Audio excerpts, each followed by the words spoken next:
Менә ул безнең һәрберебездән тора.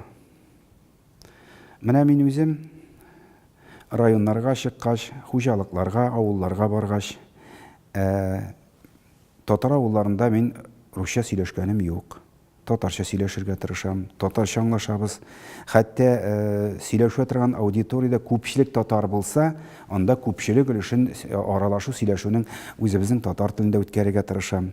Менә мин шулай эшләсәм, башка шулай эшләсә, йортта балалар белән, оныклар белән гаиләдә татарча сөйләшергә тырышсак, менә шулай сакларга. Аны ниндидер закон белән генә минемчә көчләп тагып булмыйдыр. Шул ук вакытта әлбәттә, татар телен, ана телен укытырга кирәк дигән фикердә мин.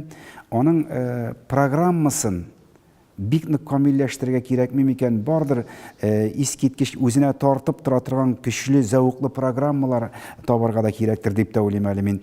Кызыксынып өйрәнсеннәр өчен татар телен. Безнең татар теле бик матур тел бит ул. Ул искиткеч матур тел.